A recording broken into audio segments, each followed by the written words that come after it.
Welcome to Readers of the Lost Art with your presenter, Dr. Paul Anthony Taylor, a recovering academic.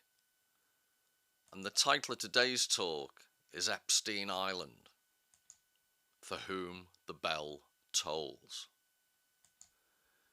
You do yet taste some subtleties of the isle that will not let you believe things certain.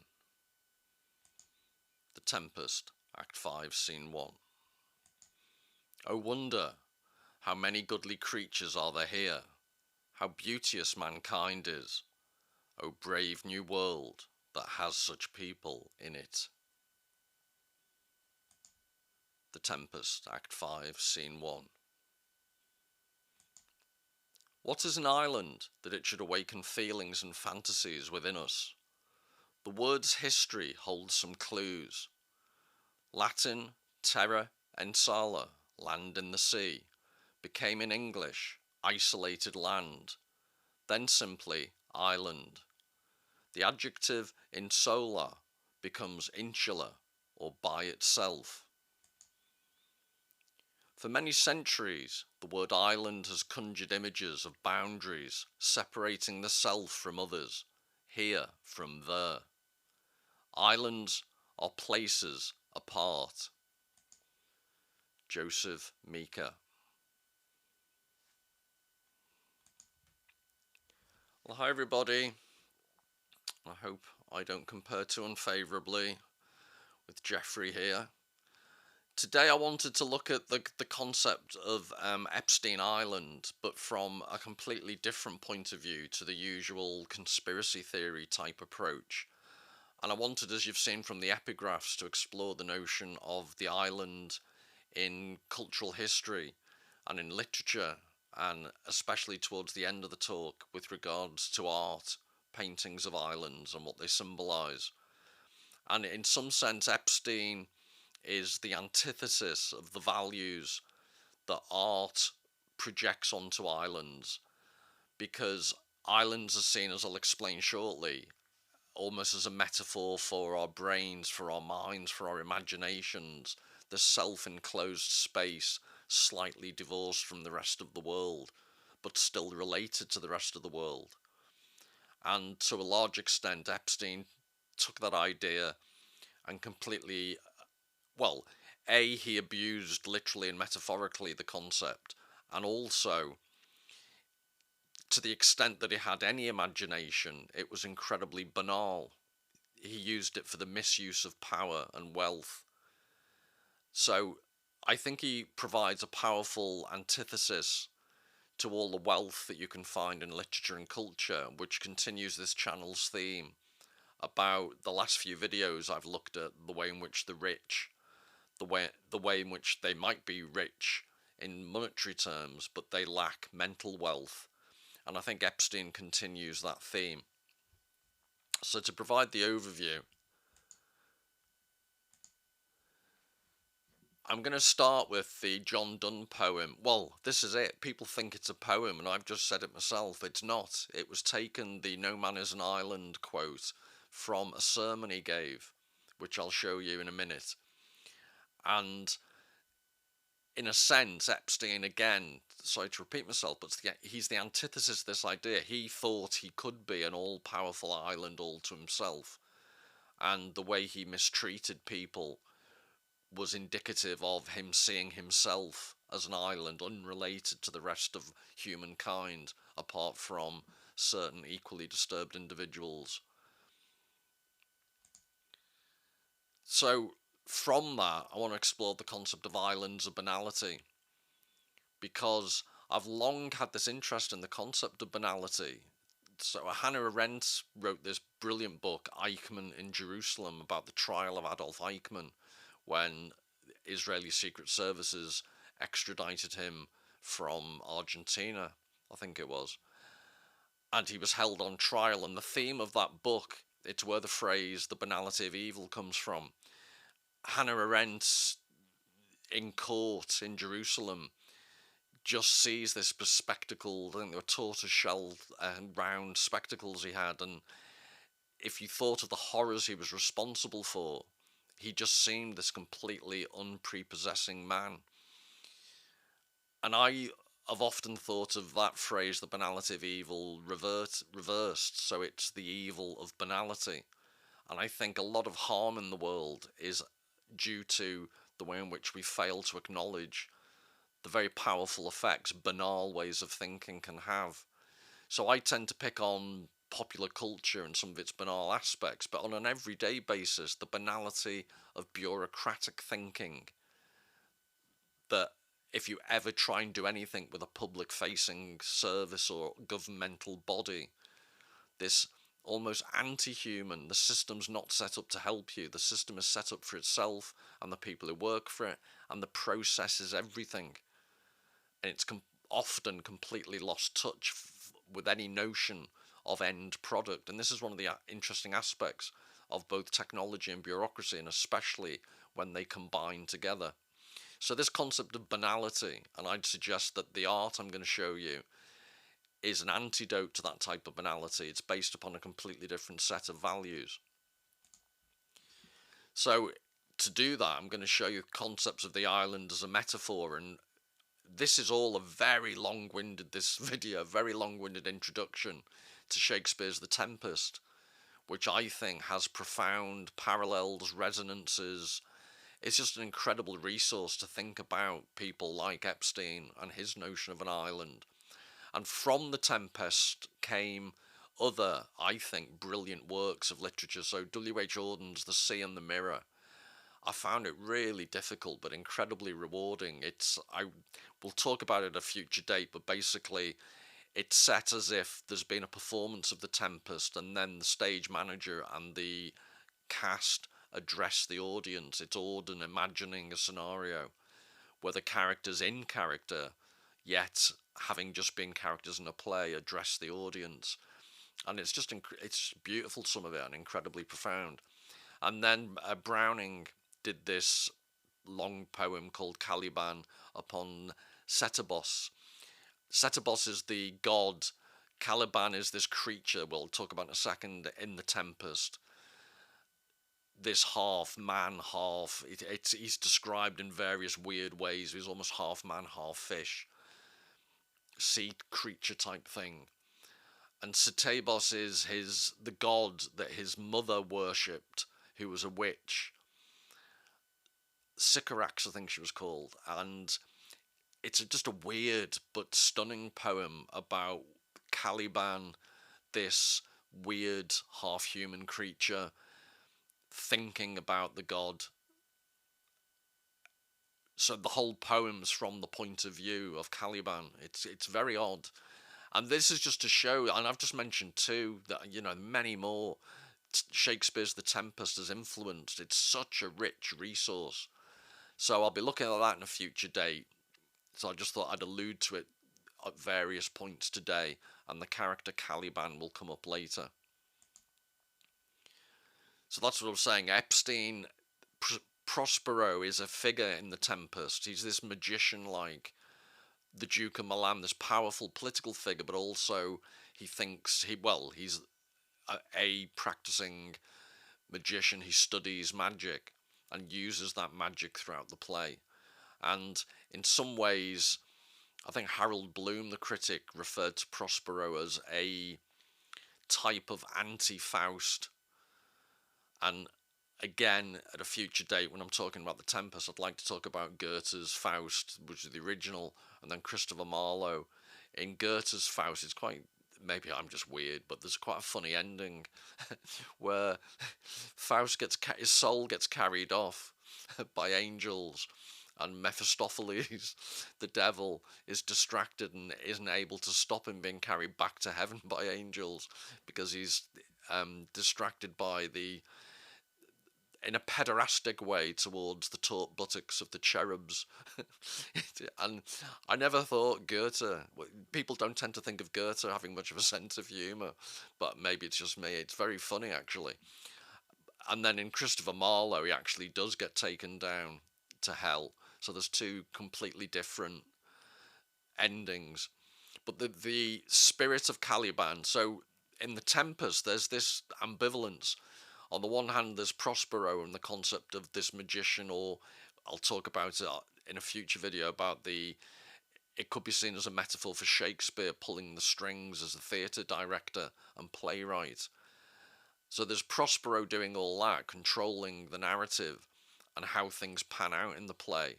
But also there's this dark side, Caliban, this figure that I'll be referring to shortly as the concept of the Freudian id. It's this base creature. And there are lots of resonances. I use the word resonance deliberately because I think there have been very clumsy parallels and direct references and comparisons made with The Tempest. Whereas I'd argue it's a much more subtle, it throws up lots of resonances. And I think people over simplify or make too direct comparisons. And that's one of the beautiful aspects of Shakespeare. It's so resonant across so many ages. But as I'll discuss in that future video, I think people misuse some of the parallels. And then I'm going to finish, to stop it all being too wordy, throughout the talk, or towards the end of the talk. Throughout the talk I'll be showing lots of images as usual. But towards the end, as you're getting tired of all the text, Arnold, I think it's pronounced Böcklin, because of the umlaut, but apologies to any German speakers if I've messed that up. But he had this incredibly cheery Isles of Death series, and I just thought that in order to prevent you all getting too depressed, I'd ask you to have the earworm of Dolly Parton singing Islands in the Stream if my presentation of various dark images of islands get too depressing. And for those of you who've been following some of the previous videos, the one where she's got a very tight perm, that picture, I'm pretty convinced Kenny Everett got his idea for the character Cupid Stunt from these type of images of Dolly Parton. The last time I saw a perm that tight was at a Liverpool wedding. Anyway, before I get myself into trouble. So, the idea of no man is an island, coming from John Donne, the metaphysical poet, died in 1631, I think. Yeah, 1572 to 1631. And then you've got you-know-who opposing him. But you've got John Donne. And this, it does interest me because everyone thinks that thing, the notion of no man is an island, is a poem, self-contained poem, and I'm going to show you the much full. I'm not going to give you the whole sermon, but a significant proportion of it to show you the context of where the quote actually comes from. So he was a very popular preacher, an Anglican preacher, and I believe there was sometimes there'd be up to 6,000 people crammed into large churches or cathedrals to listen to him talk. And they had the thing where they'd have an hour-long hourglass, hence the name. They'd turn it over, and as the sand descended, the idea was that he would finish his sermon with an amen, just as the last grains of sand were coming out of the hourglass. And he didn't read from notes. The speeches would be memorized, the sermons. So it's incredibly impressive. And this is how it was published, with this epigraph in Latin. Now this bell, tolling softly for another, says to me, thou must die. I told you it was going to be cheery, didn't I? Remember, Dolly Parton, cheer yourselves up. So this is from the sermon. Perchance he for whom this bell tolls may be so ill as that he knows not it tolls for him. And perchance I may think myself so much better than I am, as that they who are about me and see my state may have caused it to toll for me, and I know not that. The bell doth toll for him that thinks it doth, and though it intermit again, yet from that minute, that occasion wrought upon him, he is united to God. Who casts not up his eye to the sun when it rises? But who takes off his eye from a comet when that breaks out? Who bends not his ear to any bell which upon any occasion rings? But who can remove it from that bell, which is passing a piece of himself out of this world? And I'll explain as I go along, but I'm going to intersperse with some images to link this to Epstein. So this is, apparently he owned two islands. One was Great St. James, which was bigger but completely untouched. And this was Little St. James, were the main residents, which I'll show pictures of in future. But this idea of no man is an island, I think Epstein did his very best to prove done wrong. And there's the two islands together.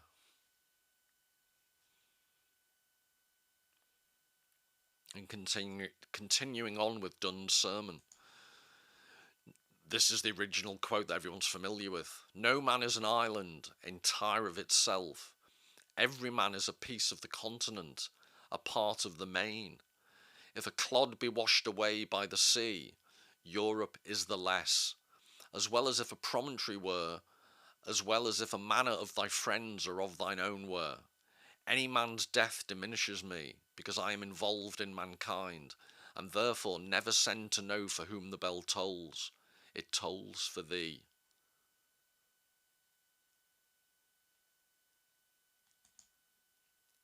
And just to prove the point that Epstein couldn't escape what Donne was saying, one of his convict photographs.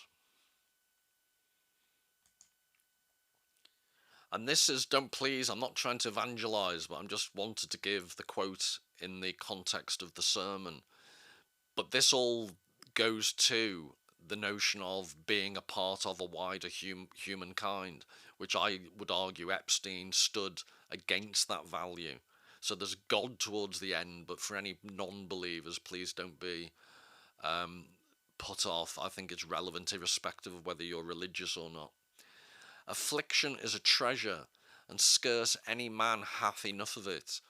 No man hath affliction enough that is not matured and ripened by it, and made fit for God by that affliction.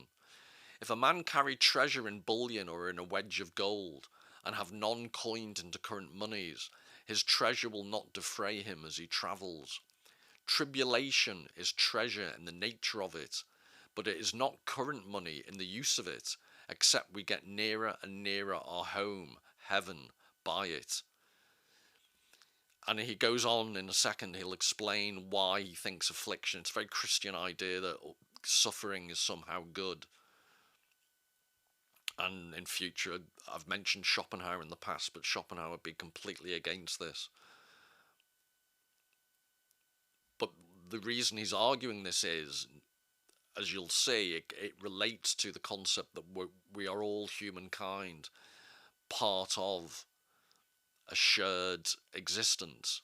And again, just to repeat the point, I'm suggesting this stands in complete opposition to everything Epstein stood for, by which people were just pawns to be used and objects for his pleasure.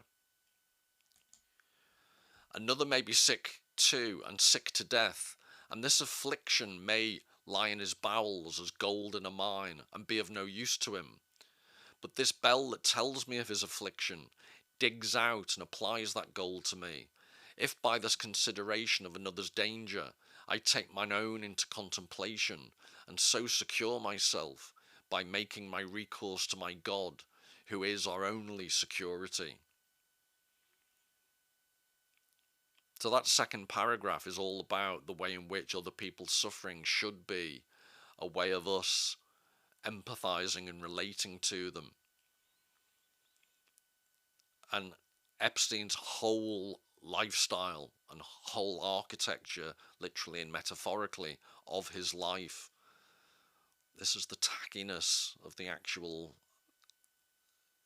Little St. James Island.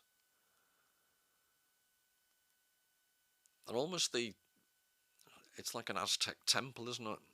The way the steps go up, and the palm trees, I'm sure, and you'll see later, there's a pharaoh-like bit of architecture that's very odd. But I don't want to go too far into the depths of Epstein's brain.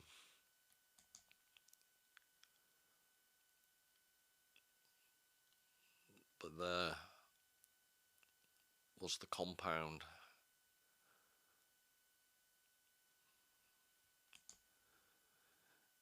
Ancient human civilizations were situated on mainlands, but most of them recognized an island as a special place.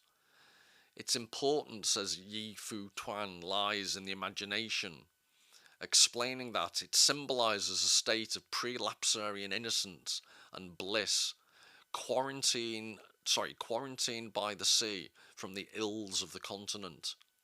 Buddhists knew 4 islands of excellent earth. Hindus spoke of an essential island sprinkled with precious gems. Chinese legends tell of blessed isles and the mystical isles of genii. Polynesians thought of paradise as an island. The legend of the island of the blessed originated in archaic Greece, and Celtic people had a similar story. Island St. Brendan discovered an island where no tempest revels, where for nourishment one inhales the perfume of flowers from paradise, and that St. Brendan's Isles were known in medieval times as the Fortunate Isles. Ponce de Leon looked for the Fountain of Youth in Florida, which he believed to be an island, associated all enchantment with insularity. And there's an aerial view.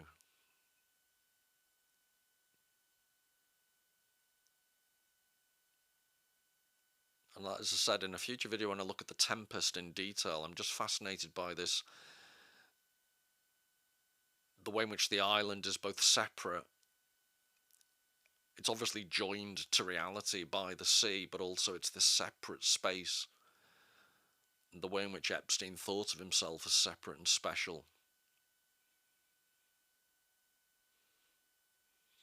And he could create an environment where the rest of the world's morals or punishments he was immune from. When Dante created his fantasy of the Christian afterlife early in the 14th century, he imagined the mountain of purgatory as an island accessible only by ferries. Dante's purgatory is not a place of punishment, but is a genuine penitentiary. Penitents there confront the true causes of their suffering and work actively to become free of them. When they succeed, the whole island rejoices with them as they earn their ascent toward enlightenment. At the top of the mountain of purgatory is Dante's conception of the earthly paradise, an island surrounded by a sea of fire, an island within an island. The islands at the centre of Dante's comedy are settings for learning and spiritual growth. So there's a representation. But again, the way in which Epstein's Island was the antithesis of this idea that somewhere where you were penitent and achieved salvation through penitence, whereas his island was a site of debauchery and abuse.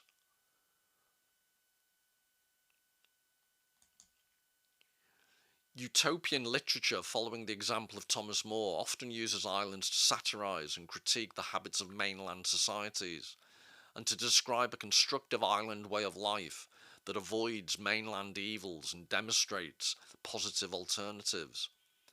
Bounded island settings make it possible to imagine ideal human communities, free of poverty, greed, illness, warfare, and the other forms of suffering that characterise life on the mainland.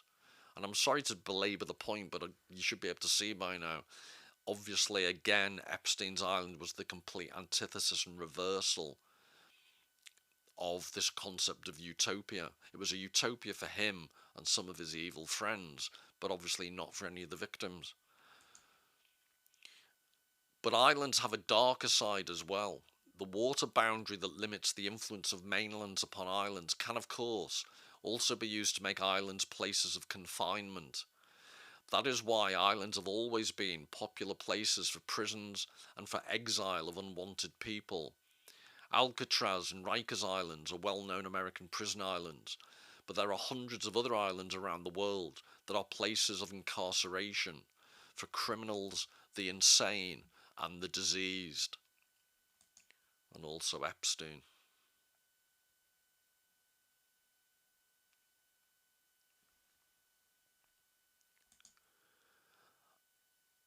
And this Lewis Mumford, he wrote a brilliant book, given that it was written in 1934, called Technics and Civilization, which is worth checking out because it's so long ago given the way in which technology advances, but it brilliantly identifies some of the key processes. But this 1954 essay, The Rise of Caliban, he argues, I propose to personify the demoralizing forces of modern barbarism by the figure of Caliban, that fawning brute, that gibbering fool, that snarling animal, as Shakespeare pictured him in The Tempest, may well stand as image of the lower powers of man, of nature untouched by nurture, to use Shakespeare's own terms, against whose uprising and domination no person, no civilization is safe. So in the Tempest video I'm going to do, this notion of Caliban as this dark id, this primeval force, it strikes me that that lies within all of us. But when you're a powerful, rich person, able to set up your own island of depravity, these boundaries, as was previously pointed out, no longer exist. But Mumford takes this notion of the Caliban spirit, or Caliban, the demoralizing forces of modern barbarism. So what I'm going to go on to suggest is that in our society, obviously Epstein is at the far end of the spectrum, but actually I'd argue it is a spectrum, and the rest of society contains some of the traits and some of the processes that Epstein exemplified the worst, the very worst, most extreme forms of. But I think we're wrong to think that Epstein was a total exception. There are elements of the environment he created that we can think of arguably as also his mindset was a creation of our society. Caliban is the symbol of the primitive unconscious forces in man that, when neither controlled by morals nor expressed by art, offer a greater threat to reason and love than their more obvious enemies.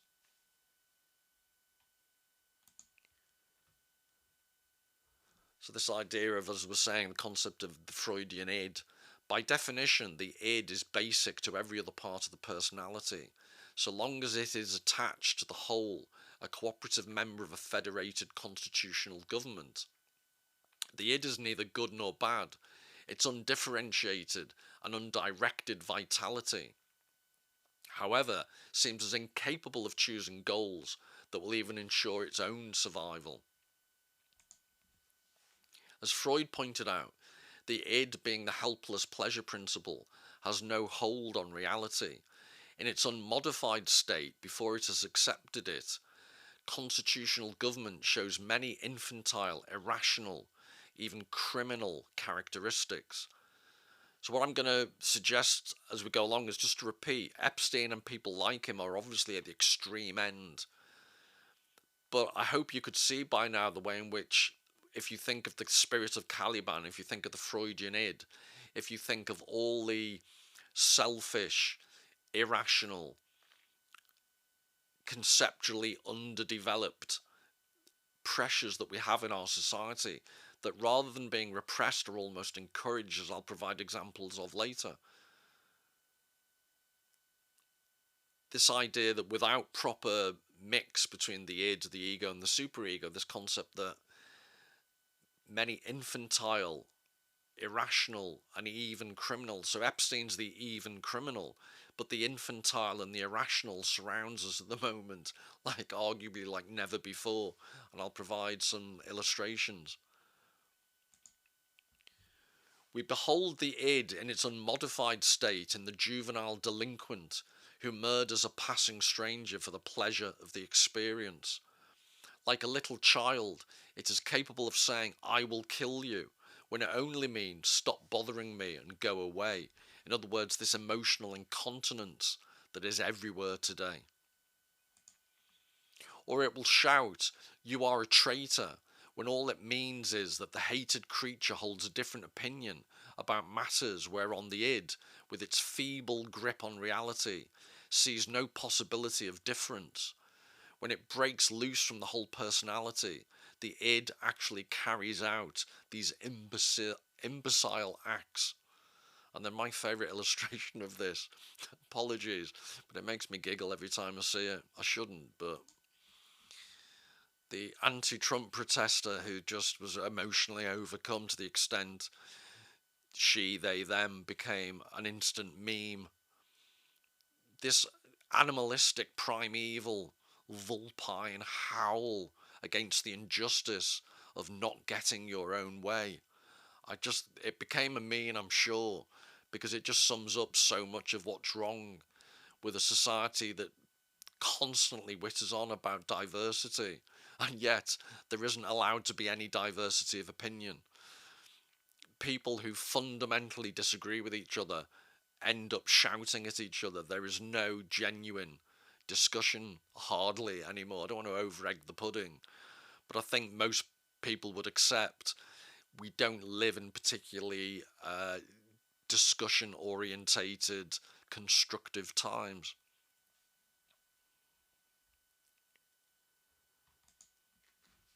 And then this is again from the Tempest, which I'll develop more. "'Tis a custom with him." This is Caliban talking to another couple of characters. "'Tis a custom with him in the afternoon to sleep.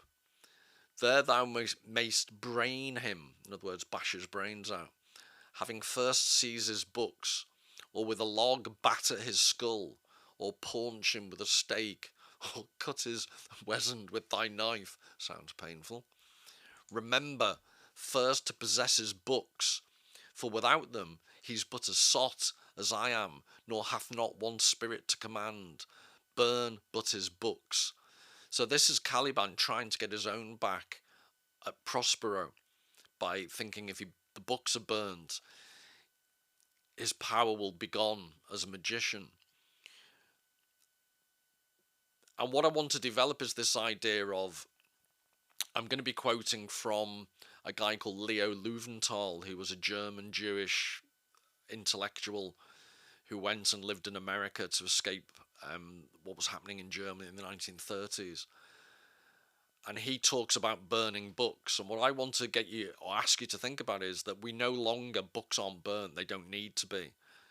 They're either pulped, because libraries just offload books like you wouldn't believe. A significant part of my book collection are ex-library books I've bought secondhand, which I find, really offensive, but they're just going to get pulped if some people like me don't buy them. But they should be in publicly accessible places. It's the whole point of a library.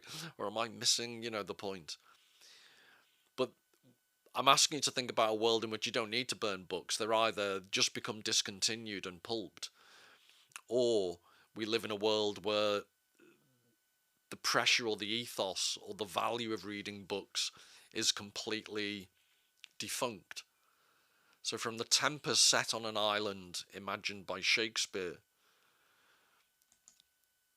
you then have, this goes to my point about not needing to burn books. This part of the promotional material for Temptation Island, which I'm sure you're all incredibly well versed in and have watched every series. So this is the prelapsarian island, where, to quote Quagmire from Family Guy, I think people are encouraged to get giggity giggity. Yes, I've descended from the metaphysical poetry of John Donne to Quagmire. Shame on me. But just keep that image in mind, and then with regard to the concept of the way Epstein was trying to recreate himself as a one-man island psychologically, I'm just going to give you a very short excerpt from a John Donne poem, The Good Morrow. So there's a 3-stanza poem. I didn't want to give you the whole 3 stanzas, but this is the middle stanza. "And now good morrow to our waking souls, which watch not one another out of fear. For love, all love of other sights controls, and makes one little room and everywhere. Let sea discoverers to new worlds have gone, let maps to other worlds on worlds have shown. Let us possess one world, each hath one and is one. So this is almost like Buddhist in its sense of the idea that two lovers could become one immense universe, no matter how cramped their one bedroom flat is, to put it in modern terms. And I'm just putting that this is the same John Donne who wrote the sermon about No Man is an Island, and this is him writing love poetry. But in the religious sermon, it was all about being empathetic and through other people's sufferings and your sensitivity to it, using that as a route to salvation. And this is about the epiphanic joining of two people into a much bigger whole. And compared to that,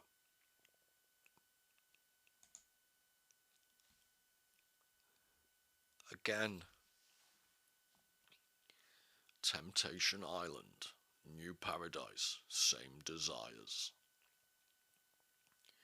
So what I find interesting about this is, again, I don't want to be accused of excusing or minimizing the evil of Jeffrey Epstein in any shape or form.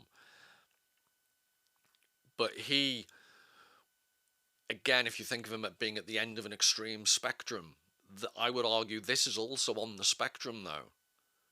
This banal cultural promotion of the exact opposite that John Donne poetry was all about. I'm guessing the whole point of this promotional image is not to advocate the joining of two souls in an immense epiphanic communion of souls. It strikes me as, am I being cynical? Slightly more base. So in his essay all about book burning, which I'm making the link to that previous image, remember I'm arguing book burning doesn't need to happen when you have a culture that promotes our basest instincts, our spirit of Caliban, as opposed to more like Prospero, who read many books.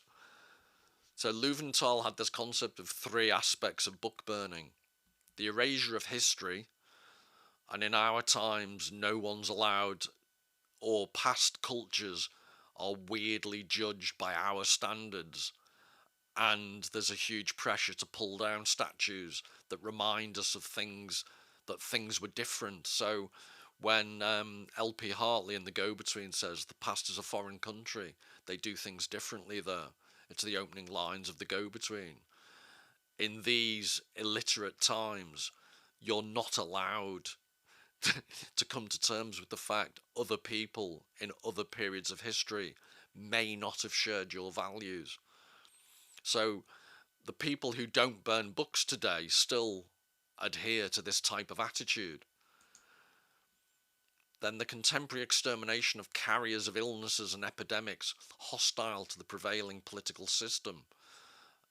Again, you saw the image of someone who's screaming because they don't want to tolerate difference. And to repeat, in the guise of diversity, never have we lived in more ideological, homogenous, different killing times. And ultimately, the liquidation of the subject. So Löwenthal's writing about things like Stalinism and Germany in the 1930s and 40s. So I don't want to make two extreme comparisons because I'm just talking about the banality of popular culture. But I often on this channel refer to people like Jonathan Haidt and the concept of the anxious generation, and Generation Z, or Z as civilized people would say it. Generation Z is completely simultaneously obsessed with its own identity, often having three at a time or more, identifying as fairy animals, all these issues around identity, and yet never has individual subjectivity been so weak because Gen Z is so insecure as it's demanding the right to have whatever made-up identity it's demanding at the time should be. So the liquidation of the subjects happened not in a totalitarian, particularly oppressive way. It's happened as a result of the loss of identity, which I would suggest is a cultural thing, because all the values inherent in art and reading have rapidly disappeared, leaving people rootless, anchorless.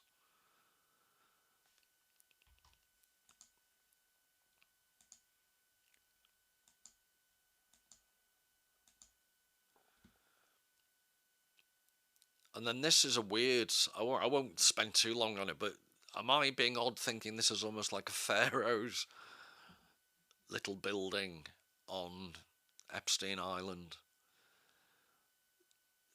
I don't know whether it's part of his delusions of heroic power or what.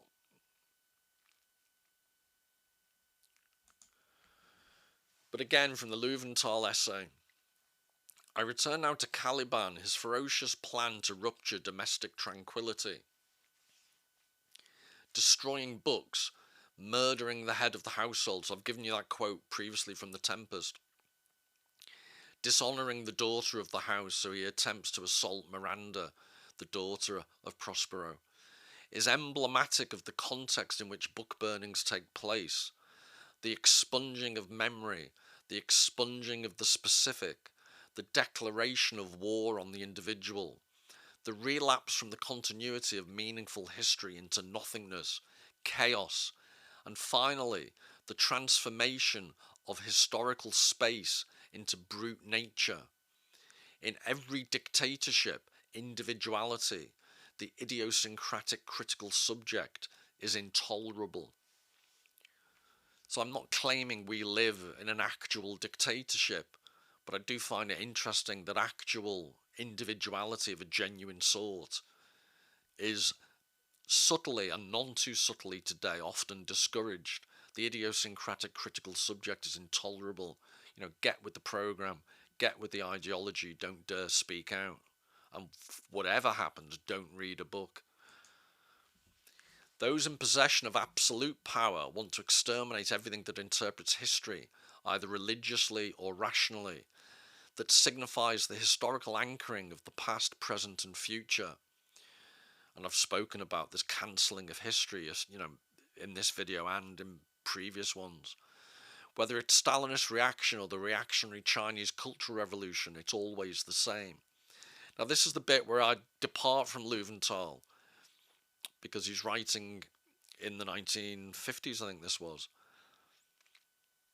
Because I'd suggest that is exactly the way he's describing it is true of totalitarian societies. But we have entered a phase where our totalitarianism is much more like Aldous Huxley's Brave New World. And remember the epigraph at the beginning from The Tempest, "O brave new world that has such people in it." That's taken from The Tempest, and Aldous Huxley's idea in his novel is that it's not the George Orwell 1984 scenario in which we're dominated by an oppressive regime. We're dominated and oppressed much more subtly by amusing ourselves to death, to use the phrase of a book by Neil Postman. Amusing ourselves to death. Entertainment is what will do for us, not overt physical oppression. So this is what will rot our brains. You don't need to have a dictator trying to control your every thought like a big brother. You don't need a plasma screen on a wall, as seems to be intimated in 1984, monitoring your every move. We're doing it to ourselves. I think it's a phrase from Adorno, but I've always had this phrase in my head, conniving at our own oppression, which I think is a beautiful phrase to describe what Love Island type pop culture does to people. The modern system of terror seemed to me to demonstrate the successful atomization of the individual. The dehumanization put into effect consists above all of the total integration of the population into a collectivity that paralyzes every communication between people, despite, or rather because of, the huge apparatus of communication to which people are now exposed. Today, I would add that book burning is an important mechanism in this process of mass psychology. So I'm suggesting no, Löwenthal was writing at a different time. So I think he's not wrong, it's just the world's moved on. We're not burning books. But that description, the total integration of the population into a collectivity that paralyzes every communication, despite, or rather because of, the huge apparatus of communication to which people are now exposed. I think that brilliantly describes the contemporary situation of social media and everything else that goes along with it. One of the conditions of terror is that the individual is never alone and always alone. So this is the anxious generation. He is numbed and paralysed, not only in relation to others, but also in relation to himself. Fear prevents him from spontaneous and emotional and cognitive reactions. The act of thinking becomes an act of folly. It is life-threatening. It would be dumb not to be dumb, and consequently a generalised dumbness grips the terrorised populace. I just think that's beautiful. I have a weird brain, because I just find this beautiful rather than the depressing dirge that it probably should be read as. But the act of thinking becomes an act, I've missed out, of an act of folly. It's life-threatening. And I could have this tattooed on my forehead. It would be dumb not to be dumb. And consequently a generalised dumbness grips the terrorised populace as they tune in to the next series of Temptation Island. People succumb to a state of paralysis and numbness equivalent to a moral coma. Again, brilliant phrase.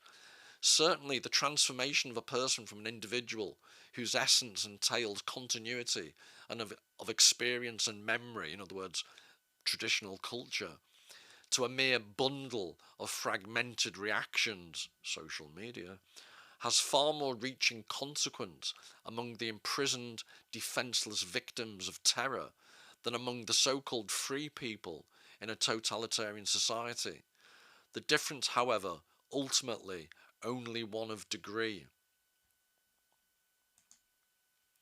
The lives of all become a chain of shocks, anticipated, avoided, suffered, and these fragmented experiences lead to a fragmentation of the individual. In a terrorised society where everything is most carefully planned, the plan for individuals is that there be no plan, that there must be no plan.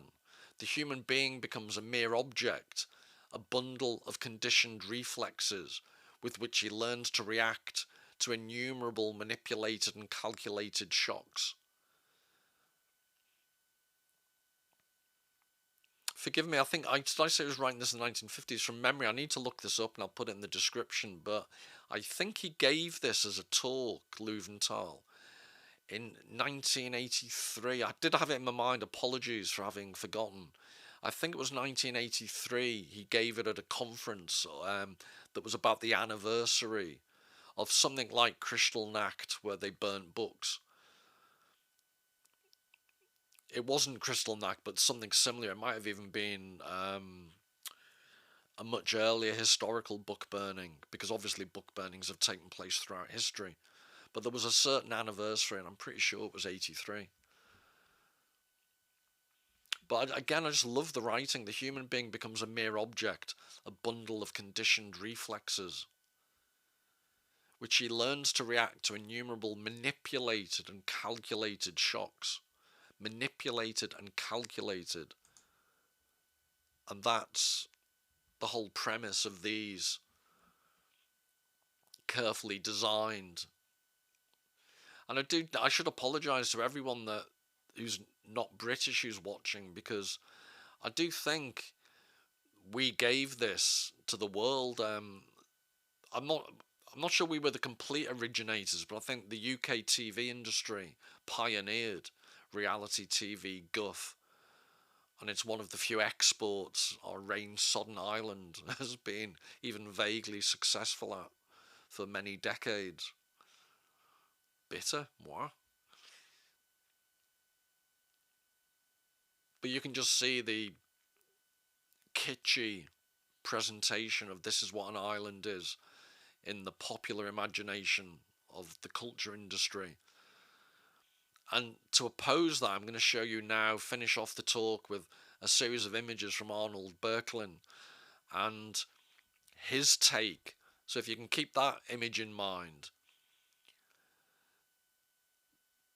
I've overused the word today, antithesis, but the complete opposite to this is the dark imagination of Böcklin, which again I find stunningly beautiful. And I just want to show you the irony. This is a Böcklin painting that I don't like. It's called The Island of Life from 1888. I wouldn't even put this on a biscuit tin, or a tea towel for that matter. It's blah, blah, blah. I do not like it. But I'll show you progressively. He has an amazing ability, this one accepted, because this is a happy one. But whether it's islands or the sea, I almost went into Dolly Parton mode then. Islands in the stream. But this is Odysseus by Sea, 1869? Yeah, it actually says on the painting, you dozy boy. But remember, Odysseus was trying to get back home in the Homer's Odyssey to Ithaca, which was a Greek island. So this is yearning for home. I think he's yearning so much all his clothes seem to have fallen off.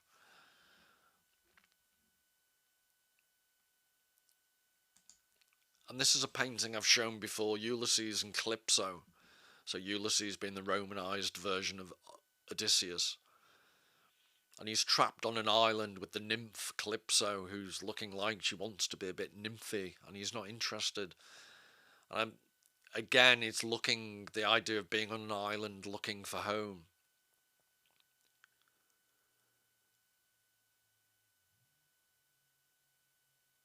But also in Giorgio de Chirico's work, he borrowed directly from Böcklin to reproduce that hunched figure looking off into the distance. If you've seen the previous videos that deal with de Chirico's work, you'll recognise that type of figure. But these are my absolute favourites. These are his Isles of the Dead series. So this was he did 5. This was the first one, Isle of the Dead, version 1.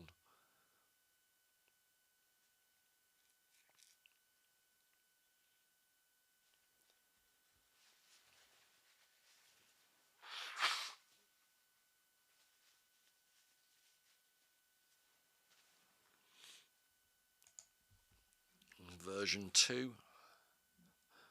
Well, they don't get any cheerier.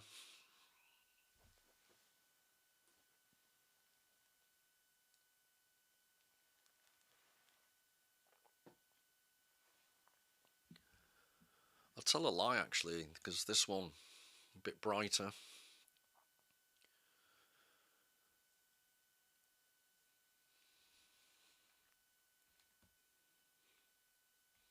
But if I can just go back, there's something about the way he portrays darkness. So the trees in the middle, and the ferryman taking the white figure, you're supposing, to his resting place. And even though this is much lighter, it almost exaggerates the darkness of the trees even more.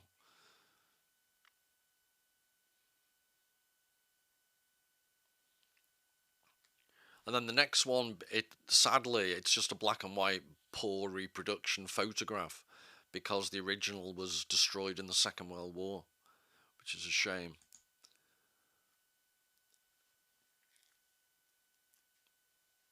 So that was the 4th version.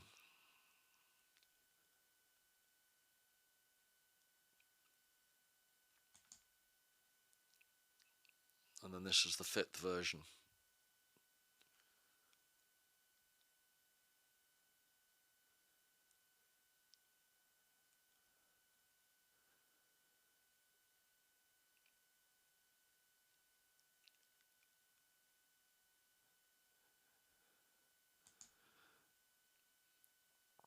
And this is called Villa by the Sea. And I can't help thinking of these paintings whenever I look at images of Epstein Island. It's almost like Böcklin represents or is able to portray the psychological, moral emptiness of Epstein Island.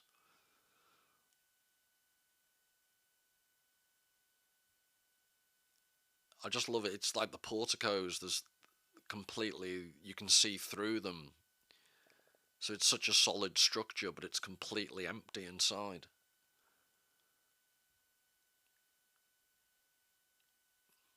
Which I see that as a depiction of Epstein's conscience, the complete lack thereof.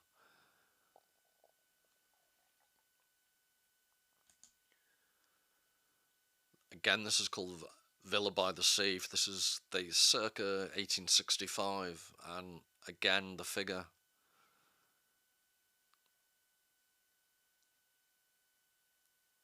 And the statues in the background.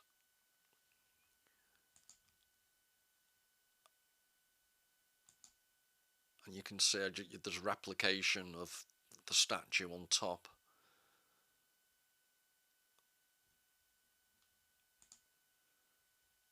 And in the foreground. I don't know, it's a bit like De Chirico, it's a bit like Henri Rousseau. There's something about these paintings that I'm borderline obsessed with. I just think they're absolutely brilliant. But I wouldn't be able to quite tell you why. And one example of that is I think it's called Destroyed House in Curl, 1870. But this point about the way in which he manages, so it's not about islands, apologies, this is a slight detour.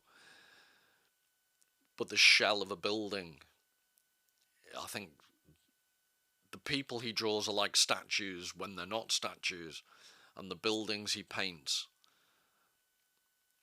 I don't think I've ever seen a painter who conveys the idea of the emptiness of a building like Böcklin.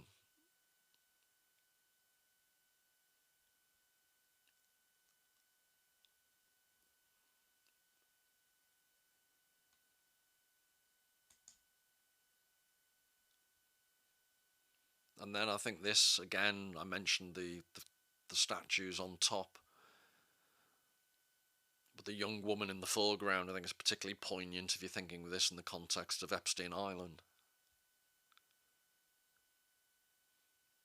The remnants of the walls of the previous structure that she stood by.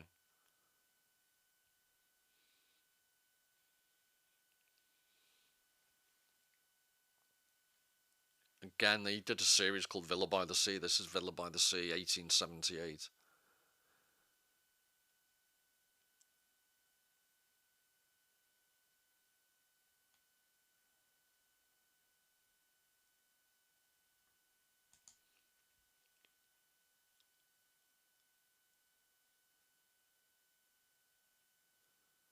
This is Ruins by the Sea, 1880.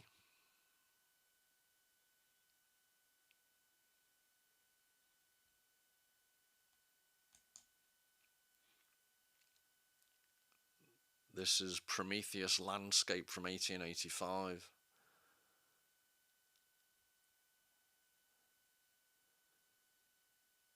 Just the way in which the tops of the mountains just join, like Turner-esque, with the clouds. One seething mass, just like the sea below.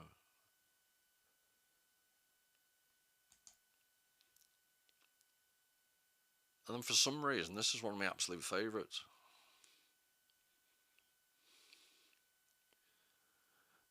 If I was going to give it a different title, it's called The Chapel from 1898. I'd call it Paul, if I had to give my own title, it would be Paul's average level of optimism.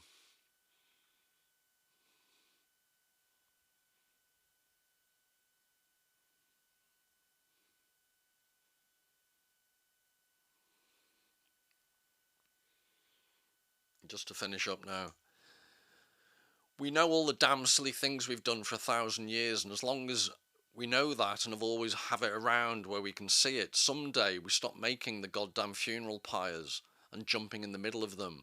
We pick up a few more people that remember every generation. That's Ray Bradbury from Fahrenheit 451, which is a book about book burning.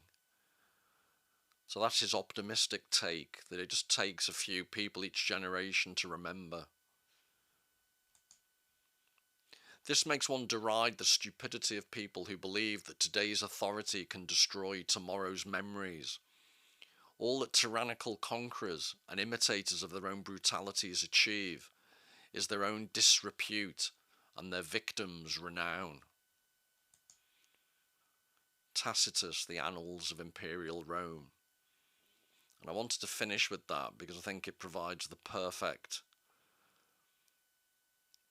epigraph for the character we started with. And in future videos, that character, and to go back to all that tyrannical conquerors and imitators of their own brutalities achieve is their own disrepute and their victims' renown, which always reminds me when I read of him. And in future videos,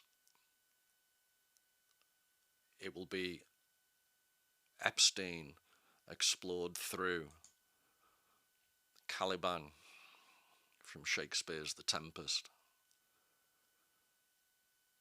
So I hope you enjoyed that. Until the next time, all the very best.